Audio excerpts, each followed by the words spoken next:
kadar lagaga soo baxay kulmiyaa horsadeen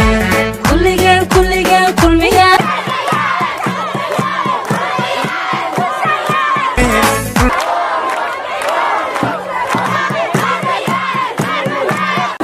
shalay baan bilownay furitaanka xafiisyada degmada Boorame waxaan shalay furnay 40 xafiis maantana waxaan furaynaa 10 xafiis marka waxa weeyaan halkani waa xafiiskii buurta kaydka uu xisbiga kulmiye ugu tala galay aad iyo aad baad u mahadsantihiin sida qiimaha leh ee aad u soo dhaweyseen waftiga ay hogaaminayso marwada labaad ee qaranka marwe raxme xaaji maxamed suldaan oo inoo furaysay xafiisyada degmada Boorame uu ku leeyahay uu ka furanayay xisbiga kulmiye si uu uga qayb galo oo ay qayb weyn uga qaataan ololaha doorashada ee la galay xisbigu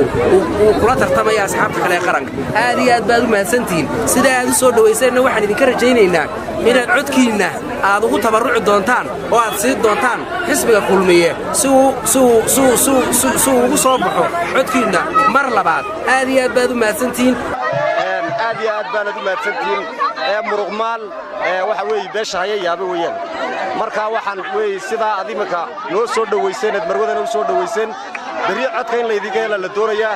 waxaan u dhiibayaa gudoomiyaha xisbiga si isla u wareejiyo marwada ay kelmadeed mahadnaqaalkan ugu dhiibato xisbiga kulmiye had noolaado walaalahayaga qaaliga waa idin soo dhaweynaynaa waa idin jecelahay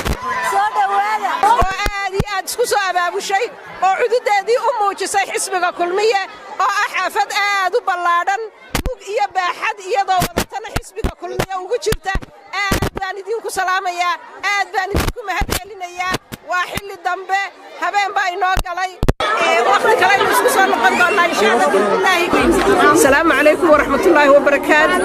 aad baan idin wada salaamayaa waan idin mahadcelinayaa sida quruxda badan leed xafiiskiinnan u camirateen aad iyo aad baan ku mahadcelinayaa xafiiskan oo ku yaalla xaafadda uraagta oo ahayd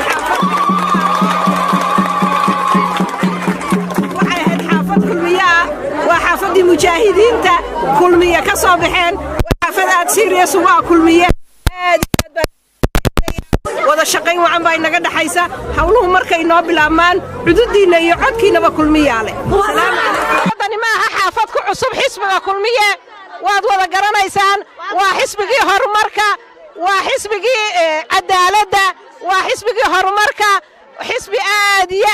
aad haddaad taageeri lahaydeen aad xisbigii ugu qiimo badnaa u xulateen aad iyo aad baad u mahadsantihiin maasha Allah meeshan waxaan ku soo dhaweynayaa marwada madaxweynaha iyo madaxweyne ku-xigeenka cabdiraxmaan cabdilaahi ismaaciil saylici